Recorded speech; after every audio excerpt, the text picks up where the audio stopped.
Good morning, Wildcats, and welcome to HBWN. I'm Courtney Mansell. And I'm Haley Hendricks. Today we are going to show stress-worthy information affecting not only teachers but students as well, introduce you to a cheerleader that's bringing a new kind of pep, and show you how Wildcats save lives. We will also inform you on our preparations for the 2012 homecoming and give you all things WCSN. Today is October 16th, 2012. And you're watching Har-ber Wildcat News.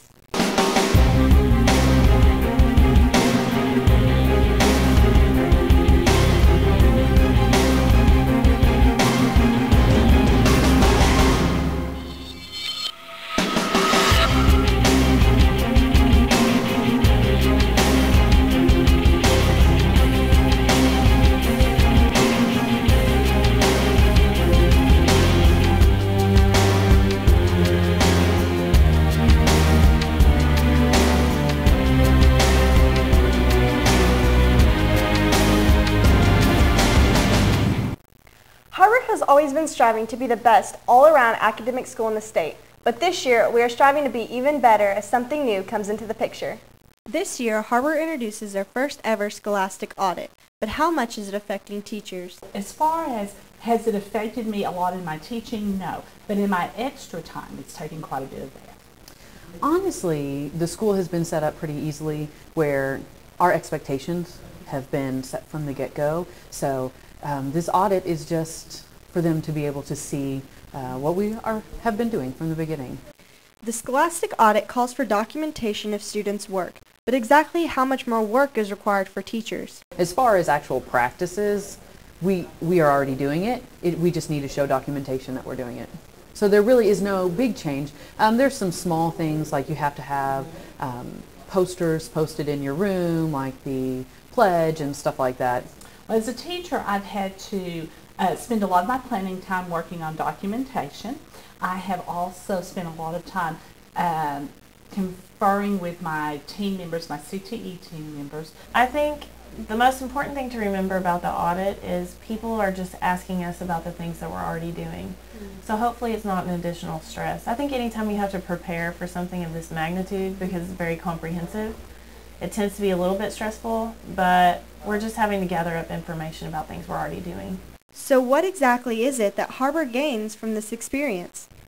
Hopefully we will learn our areas that we need to improve in, and we can take that information and excellence will come from that. So I think as long as excellence comes from the audit, we will benefit from it. So teachers, keep practicing your work of excellence and the rest will fall into place. For HBWN, I'm Courtney Mansell. So Har-ber, just relax and keep doing what you've been doing. Har-ber always has some great pep, but this year Har-ber has one cheerleader that brings a whole new spin to cheerleading. Alexis Arenas brings you more. It's pretty exciting for me just to be able to come out here and show what I can do. Equipped with the heart of a champion, Ryan Reed enters Har-ber being the second male cheerleader. His inspiration comes from a familiar face in Har-ber's history. Tyler was the first Har-ber cheerleader, so he kind of inspired me to follow in his footsteps and continue doing it. One simple phone call was all it took for Ryan to be part of the Har-ber cheerleading family. Ryan's mom contacted me back in February of 2012 and told me that her son, Ryan Reed, was interested in trying out for Har-ber cheer. By having Ryan on the team, his fortes really make this year's squad stand out. He's great at tumbling and cheering in general, but I think the most important thing he brings is his motivation. Always has a wonderful attitude. He's very creative as well with new ideas that he's bringing to the team. So he brings a lot, and I'm excited to see even more as the year goes on. Behind the cheers and flips, there is a clear message. Just put out there that it's possible to do and that, maybe inspire other people to do the same thing or to stand up for what you want to do. For HBWN, I'm Alexis Arenas. Ryan really brings a new inspiration to future male cheerleaders, and we look forward to the exciting performances to come. Wildcats have been representing Har-ber longer than you can imagine. So here's our Wildcat Sport Next Work to get you caught up on all things Wildcat sports.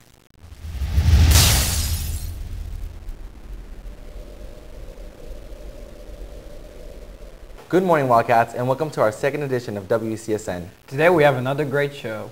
That's right, Eddie. From volleyball highlights to football highlights, we have it all for you today. We start you off with some volleyball action. Your Wildcats took on the Rogers Heritage War Eagles back on October 9th.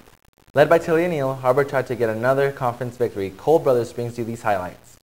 Your Wildcats got off to a fast start with a nice spike by sophomore Katie Huff. Boom. The War Eagles are denied a score by senior Kaysen Snyder and gets Har-ber another score.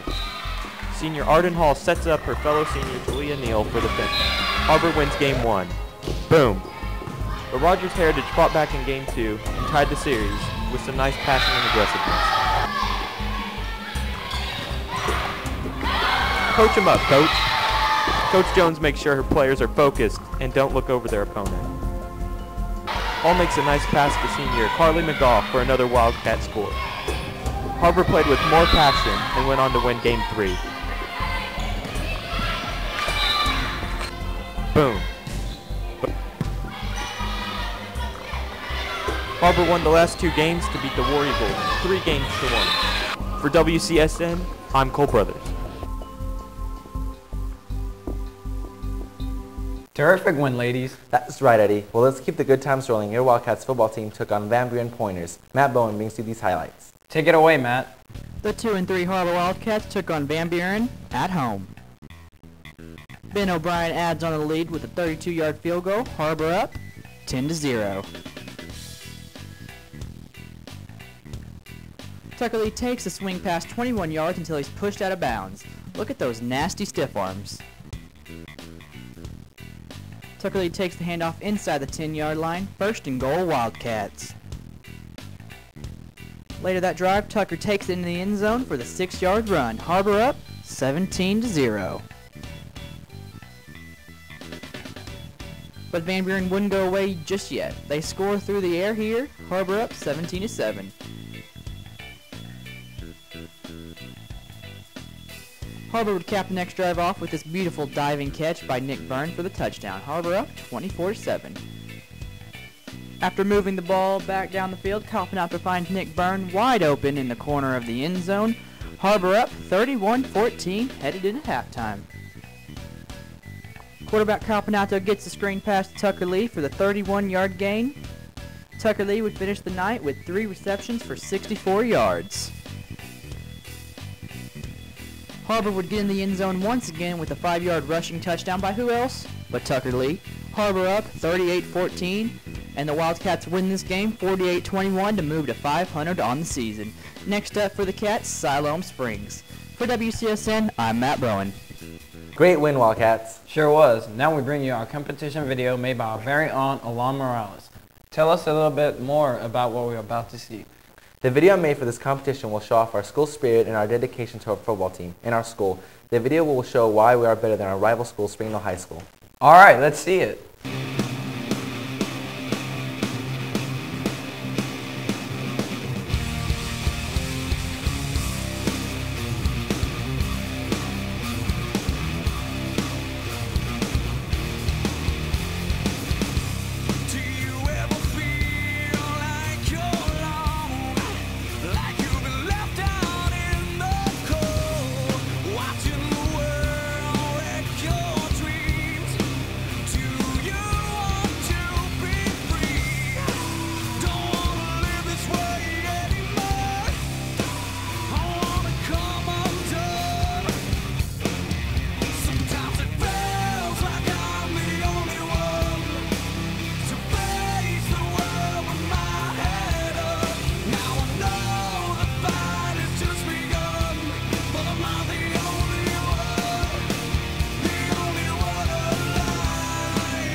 Face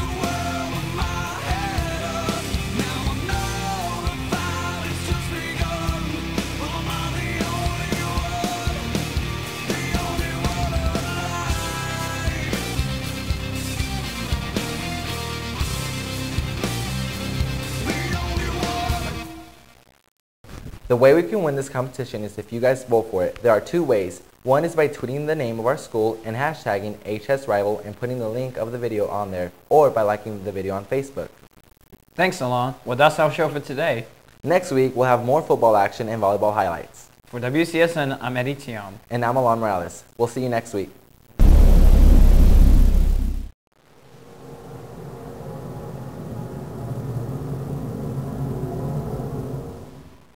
Nice to see the Wildcats get a good win in. This past week, the Wildcats stepped up and saved several lives. Alon brings you the story. Terrified. With the need of 250 units of blood every day, the community blood drive has set eyes on Har-ber to meet that goal. I collect right around 100 units of blood, and it's just really important. It's a good way to get students involved, get them doing community service early in life. For some students, this wasn't the first time giving back to the community. This is the third time that I've given blood. Today, it's an awesome opportunity, and from a health point of view, it's actually very, very healthy for you to give blood. Donors had to go through a strict process to donate, from check-in to having the needle injected. Well hydrated, and they have to eat a good meal before donating. What they'll do is they'll start at registration, and then they'll go through and fill out a paperwork, and they'll go through a medical screening where they test their hematocrit and they test their blood pressure and their pulse. And then if they pass all of the medical screening, then they can go ahead and go to the donor room, which is out here where people are donating right now. At the end of the day, students had the opportunity to snack down and recover with the knowledge they helped out in Northwest Arkansas. For HBWN, I'm Alon Morales. It's amazing to see what a few volunteers and people willing to give can do. Thanks to everyone for what you have done. Fall is usually a small change in weather, but it's a dramatic change. Camden Scott brings you this story. Well, you know, it's getting colder, so everyone's got to wear like pants and sweatshirts instead of just t-shirts and shorts. The fall sure has snuck up on us this year, from the blistering heat wearing shorts and tank tops to the freezing cold wearing hoodies and boots. We were definitely not expecting this one at all. Well, to me, cold weather means football, and I get to watch my brothers play and watch Har-ber and wear sweatshirts. There's no doubt about it that fall is one of my favorite seasons. The air is fresh, and I love watching football games and hanging out with my friends and family and enjoying some awesome home-cooked meals. Well, there's going to be a lot of bonfires and stuff, so probably roasting marshmallows and just talking with friends and drinking hot chocolate. With HBWN, I'm Camden Scott. All I know is that it's way too cold for October. There is a huge event happening this weekend. We have our cameras rolling to ask some of our fellow Wildcats how they are ready for our 2012 homecoming. Har-ber's 2012 homecoming, theme Arabian Nights. This year, it's bringing out the creativity in everyone. Well, he had Kendall Wood distract me, and he and his cousin asked us both at the same time. And there was a candy trail throughout the house. He led us all throughout the house, and then upstairs there were all these balloons, and he comes there and had a sign us at homecoming. For some students, it's bittersweet. But how is this going to affect their night? It's the last one I'll go to, but I'm excited. It's going to be really fun. I'm going to have a blast. I hope it's going to be a lot funner since we're seniors and we get to do more stuff and kind of top dogs and no one gets to tell us what to do.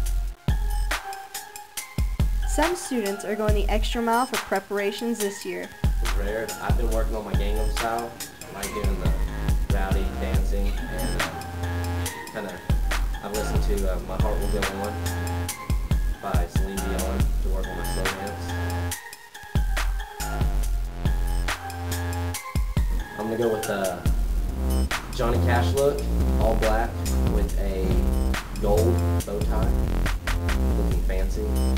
So show up October 20th for fun, dancing, and a night to remember. For HBWN, I'm Courtney Mansell. I can't wait for homecoming. How about you, Haley? You have no idea, especially for the fact that it's my last homecoming. It's kind of sad, but at least our senior cats will know that it'll be a night to remember. All right, that does it for us this week. Thank you for watching, and we will see you next week.